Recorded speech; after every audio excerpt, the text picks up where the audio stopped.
Welcome, welcome. It is Monday, April 8th, 2024. It's time for the weekly Comical Opinions newsletter. We're going to cover a number of topics today. Our main article is going to talk about the 5 ways that manga storytelling is beating the pants off of Marvel and DC and the reasons why that's happening. Then we're going to cover reviews from last week, in particular our pick of the week, and then we're going to switch over to the reviews we've got coming up this week, and there's a lot of good stuff coming up, so stay tuned for that. So let's jump right into our main topic. We spend a lot of time talking about the different types of comics that exist in the world, and some people use the umbrella term of comics, which means everything, but if you distill it down to the constituent parts, that's really not the case. There are different types of comics for different types of audiences that achieve different effects. But one of the things we hear a lot is that manga is doing so much better than Western comics, particularly for Marvel and DC when it comes to their superhero storytelling. And from any angle that you choose to look at it, that's probably true in terms of volume of sales, in terms of amount of money, in terms of popularity, in terms of synergy with the comic versus, say, the animated version of that comic versus the live action version of that comic, and all the way across the board. Manga is doing better than Marvel and DC.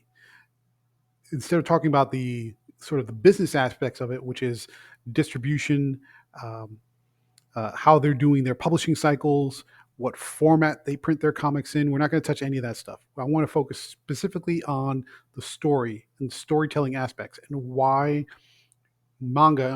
We're going to focus on the shonen style of manga, which is really focused on boys that are, say, 11 to 15, 16, in that range.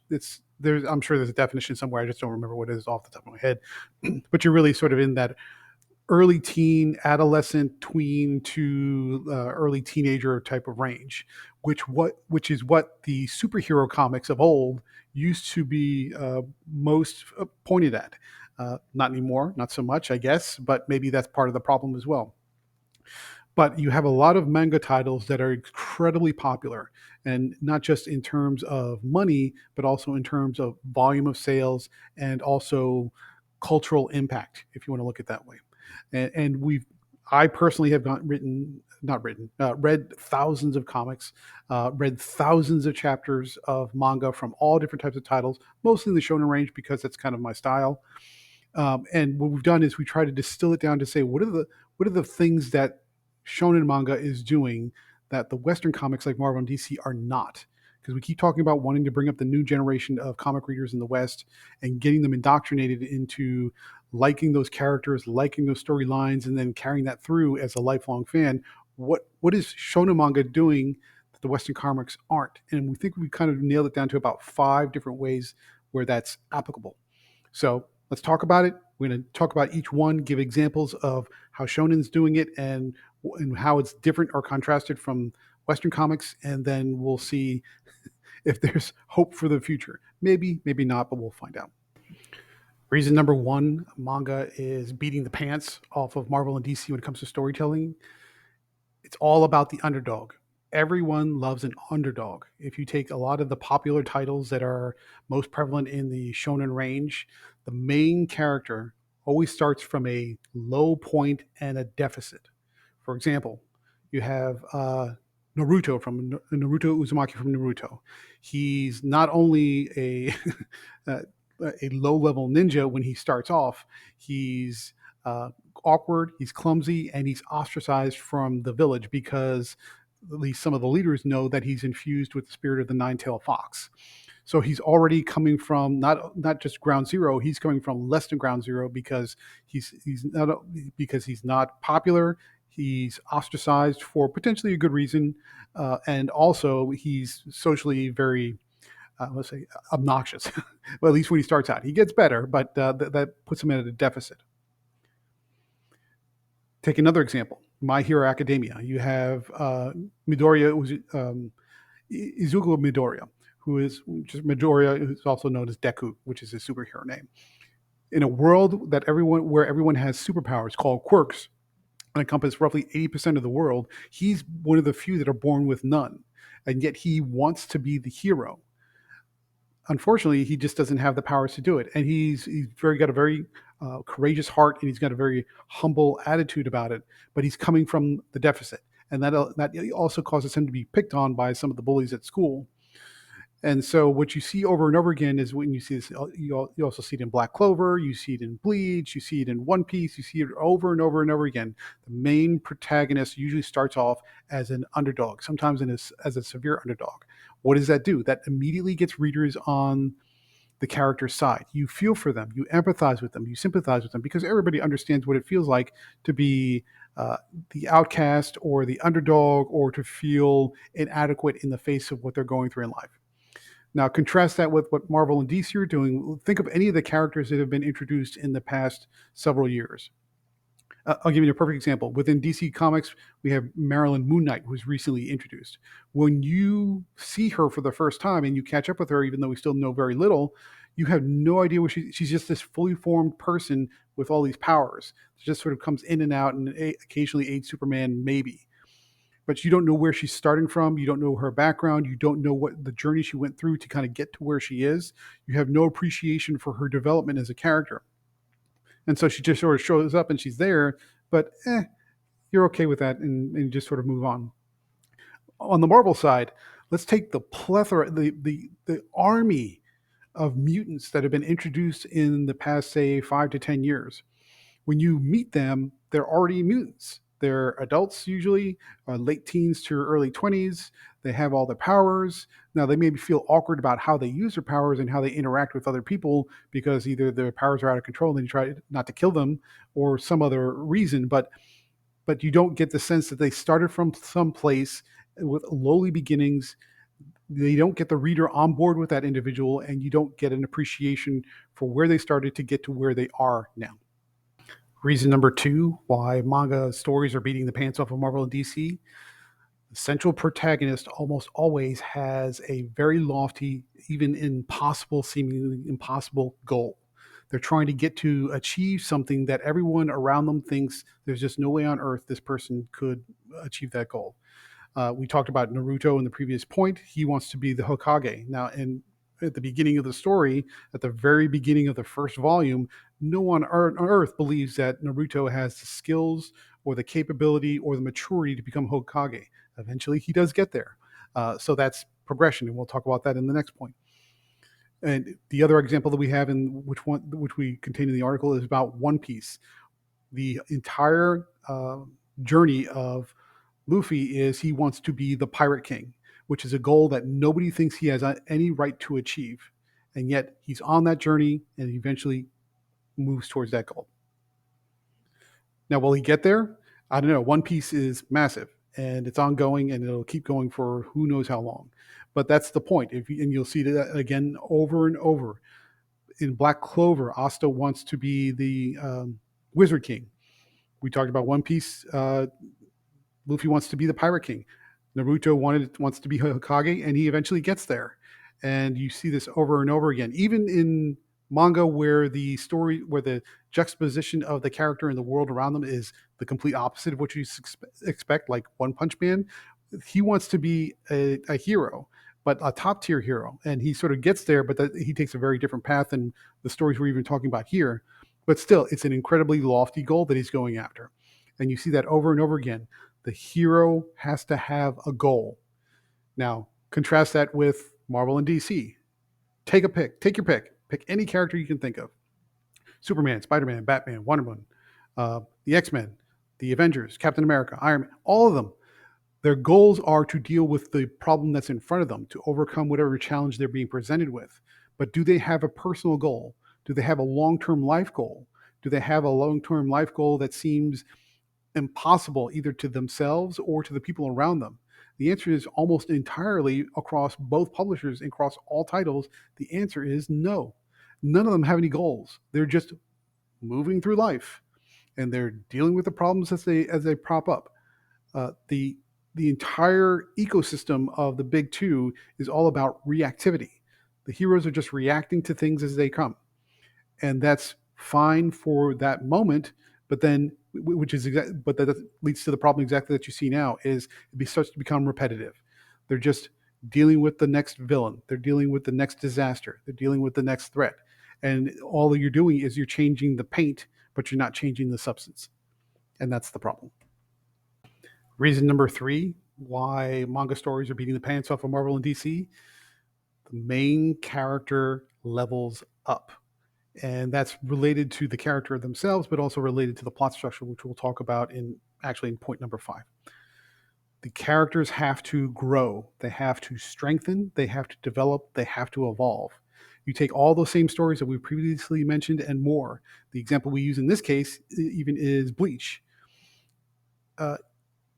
Ichigo is just a regular human, just a regular guy, and then he stumbles upon this world where there are reapers, soul reapers, and they have this power that allows them to span the difference between the living and the dead.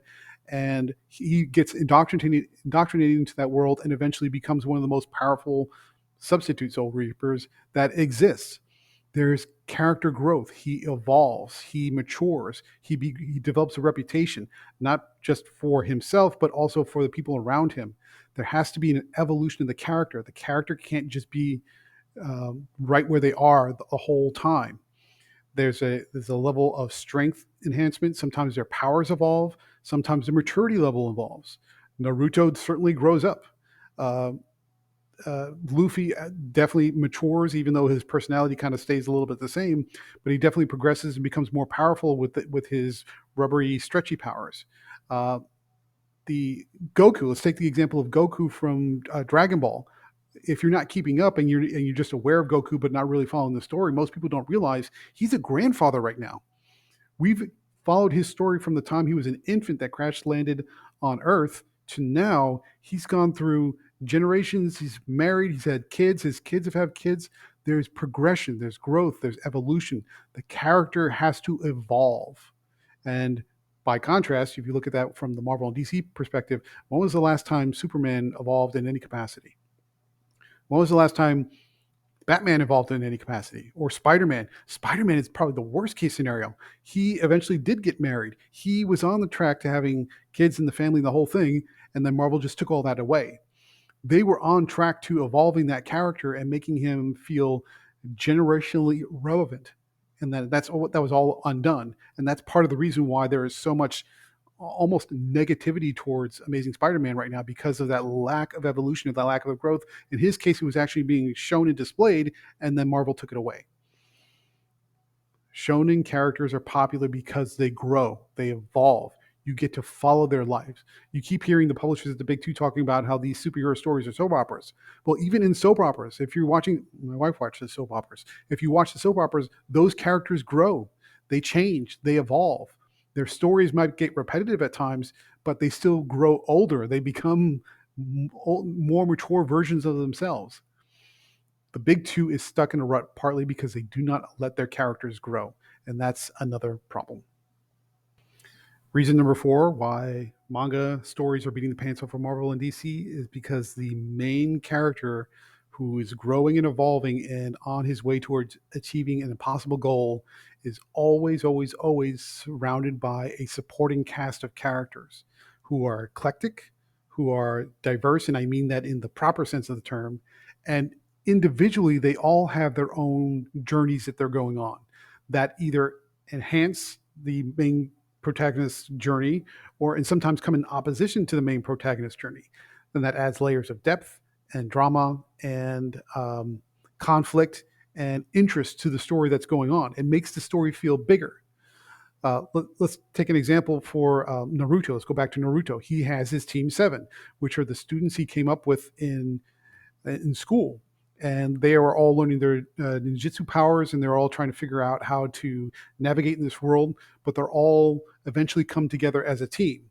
Now, on the plus side, you have some of the characters like Rock Lee, who's my personal favorite of the supporting characters. He grows and evolves and learns how to navigate this world with kind of the most physical of the powers. His power is very much not about magic. It's more about physical athletic capability that exceeds superhuman levels. But he learns to grow and evolve and eventually come to terms with who he is, particularly for the respect for his master. On the opposite side of that, you have Sasuke, who is a, a lifelong schoolmate and almost a protector of Naruto when he was very young, but that relationship goes very south when Sasuke eventually splits off to do things that might be considered evil. Now, there's some back and forth there, and it's not as simple as good and bad in that scenario. But that whole conflict are there two friends that have developed a rift and gone their separate ways that eventually brings them back together, and that separation and coming back together later in life forms the basis of an additional layer of drama that enhances Naruto's journey. So you see that with all the supporting characters that surround Naruto. You can say the same thing with One Piece. Luffy is surrounded by um, uh, Yami and all these other characters that are all going on their own separate journeys that might be smaller and less important than Luffy's journey, but they all come together and they form the basis of the soap opera, if you will, of that character's journey. Contrast that with Marvel and DC. There's so many complaints right now about there are too many members in the Superman family. There are too many members in the Bat family. Okay, even now in Green Arrow, there are too many members in that family as well, which could be considered true, but not necessarily if each one of those characters are unique and special and have their own journey that either supports the main character or even provides conflict for the main character. In this case, none of that is happening. Take the Superman family, you have all the Superboys. You have Connor and John. You have Kara and Power Girl, and you have Keenan, and you have all these characters that are just sort of there, and they show up to help during the fight, but that's about it. Are you following their journeys? Are they growing and evolving? Is their growth and development enhancing Superman's growth and development? No, none of that is happening. The characters are there; they just exist, but they're just not doing anything, and they're treading water, which is part of the problem. The fifth and final reason manga stories are being the pants off of Marvel and DC is because their plot or story structure very consistently follows an RPG video game style format for their how they progress on their journey. And this is sort of tied at the hip to point number 3 about the character leveling up. The plot that defines their journey, it follows a very simple pattern. The character starts from ground zero. They train, they train, they train. They get to a sub boss or a big boss. They either get defeated by that boss, have to go back and train, train, train, and level up some more, and then they eventually beat that boss. And by the time you get to the end of that success or that victory, either the character has changed or the world around them has changed, meaning their supporting characters and where they are placed in life. There is a progression to the journey that makes that means that they've changed in some way. Now, remember going back to the original concept of what is at the very minimum, what is the basic concept of a story? A story is a journey with one or more conflicts, and at the end of the journey, something has to have changed in a meaningful way. That video game format allows that to happen. When Naruto beats a boss, he's now evolved, he's stronger, and some kind of change has occurred that allows him to think differently about the world, or maybe he has a new power that allows him to face the world in a different way, or maybe he has a new perspective on the world or a new challenge that he has to face. Something meaningful has to have changed at the end of that journey.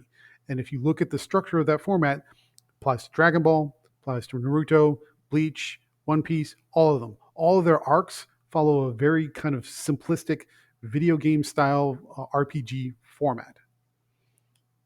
Now, if you take that back to say, let's pick another probably more popular manga, which is My Hero Academia. It's exactly the same thing. You have Deku, who starts at the beginning with nothing. He gets his powers because he worked for it, and All Might granted him that power. Then what does he do? He learns to use that power. And in the beginning, when he's using that power, it's damaging his bones. It's damaging his body because his body wasn't meant to hold that much power so quickly. And he learns to adapt to it. He learns to train with it. He learns to figure out how to use it. Eventually, early on, it causes a lot of pain, but eventually he starts to master it. And then he has to go through trials. He goes through the big school tournaments. He goes through low-level criminals who are attacking the heroes and the school. There's a progression of training, training, training, beat a boss. And then after you beat the boss, that character has now evolved. They're stronger, they're better. They've reached some kind of changing milestone, or the world around them has changed. By contrast, what's the opposite example of that, but still the same, is One Punch Man. He's just as strong at the beginning as he is to where he is now, but he goes through this progression where he's not necessarily training, but he's progressing through the hero ranks for his classes. So eventually he gets through class C, and then to class B, and then to class A. So even though physically he's not improving, in a social sense, as far as his class and his status throughout the world, he's progressing. And then every time he goes through a big challenge where he beats a big boss, he then progresses to the next level, and the characters around him now start to see who he is and how powerful he really is, and they are basically drawn to him and respect him and support him. Take it back to Marvel and DC. By contrast, what are they doing? Nothing. Nothing. Let's take okay. Let's take a look at, say, the event last year with Amazing Spider-Man, the Dark Web event. This big event where all these demons from Limbo attack New York City. Lots of characters involved, plenty of tie-ins, all kinds of things happened. It was not a particularly good event, but okay. What happened at the end of that event? There was a lot of noise, a lot of fighting, and eventually, at the end of the event, what changed that was significant, if anything? A Limbo, I guess what you would call it, station, or a embassy was established in the middle of New York City. It's never referenced. Nobody cares about it. It doesn't come up as a plot point in any other story since. There's no meaningful change at the end of that story. And there is no character growth for Spider-Man during that event. Where he was when he started is still the same by the time we got to the end. No character progression, no evolution, no growth, and nothing significant changed at the end of that event. And you can apply that for DC as well. Let's take a look at the Gotham War event that just completed this last fall. Batman and Catwoman are at odds because Catwoman wants to train the henchmen to form a union. It was a dumb event. But at the end of it, what happened? Everybody just went back to where they were. All the toys went back into their toy box, and there was no meaningful progression, no meaningful change of any sort. Manga's doing better because they understand their characters, they understand how to develop a character, they understand how to grow to a character, and they understand how to make the changes that allow people to get invested in that journey. And that brings it all together. Those are the 5 ways that manga is beating the pants off of Marvel and DC. It starts with those 5 basic elements that you see over and over again that you're not going to find anywhere else in Western periodical superhero comics. They start with an underdog, usually who's underpowered or no power and starts from a deficit. That character has an impossible goal, one that no one believes he or she can attain, but that doesn't stop them, and they have an indomitable will to achieve that goal. They then take that opportunity, whatever opportunity is given to them, to level up. They train, they progress, they evolve, they mature, they do whatever they have to do to scratch and claw their way to that goal. They're surrounded by an eclectic group of supporting characters who individually all have their own journeys that they're going on. Sometimes those journeys support the main character. Sometimes those journeys come in conflict with the main character, but it all adds depth and scale and makes the story feel bigger and more diverse and more rich and more interesting. And then from a plot structure perspective, as far as how that all plays out, simplistically, it follows an RPG video game style format. Train, train, train, beat the boss. At the end of beating that boss, the character has evolved, the story has changed, they are now moving in a new direction. There has to feel like there's a progression in life that gets the characters on board and makes it feel like the story is moving somewhere. It's not just playing the same things over and over again. So that's it. That's the 5 ways. Let us know what you think. I want to hear your opinions about, do you really think manga storytelling, as we do, is better than what you find in the West with Marvel and DC? Or is it just a matter of taste and preference and opinion? I want to hear your opinions about that. But let us know in the comments section. And now we're going to move on to the rest of the newsletter. Okay, before we talk about the week to come, let's cover last week. We have a list of the reviews in the newsletter. If you're not subscribed to the newsletter, please do so. There's a link down in the description. It's free, so we'd love to have you along. And when stuff like this comes out, you're notified immediately. The first thing we're going to talk about is, what was our pick of the week last week? It was tough. We had a pretty heavy fight between mostly Image titles, but the one that went out for us was The Sacrificers #7 from Image Comics, written by Rick Remender and Max Fiumara. It was just a tragic and emotionally gripping story about Seluna, who is the daughter of King Rokonos and Luna, the moon goddess, and her race for survival. I mean, it was really gripping stuff. Now, I got to admit, Jeff Johns with Ghost Machine, he had his 3 new titles come out: Geiger, Redcoat, and um, Rook Exodus. They were all very strong, but Sacrificers #7 really had something special, and that's the winner for the week. And so, if you are a subscriber and you subscribe to our podcast, that the audio version of that review went out on Saturday. So, if you're interested in hearing the audio versions of our review, please subscribe to our podcast, and you'll get that every Saturday at this point until we figure out a better schedule for what's going on. So let's talk about what's coming up for this week. It's a little bit of a shorter week. We have some folks that are traveling, so we had to pare it down to just the essentials, but I think we got a really solid week coming up. We have Haunted House, a love story #6 from Blood Moon Comics. That is the end of that miniseries. It's a very oddly sweet horror, a mix of romance and horror type storytelling, very emotional stuff, and it's a surprising miniseries. We have Dead Kingdom Volume 2 #4, which is the end of that arc. Fairy Tale team up Robin Hood and Gretel from Zenescope. We have, we got some big hitters here. Thundercats #3 from Dynamite. Jennifer Blood Battle Diary #5, also from Dynamite. And then we have Transformers #7 from Image and Skybound. Now, I suspect the fight of the week for the pick of the week is going to be between Thundercats and Transformers. We'll see how that turns out. Rat City #1. This is a new title from Image. It's in the Spawn verse. It is Spawn of the future. So think of it as like Spawn 2099. So that's what Rat City is, and interested to see what that's all about. The Scorch #28, still following the events from the Heaven Hell War. Nottingham #11, so that's the return of the critically acclaimed series from Mad Cave Studios, about kind of an alternate take on Robin Hood, which has been excellent so far. Then we also have A Legacy of Violence #12 from Mad Cave. That is the end of the Cullen Bunn maxi series about a Nazi serial killer, I guess is the way you term it.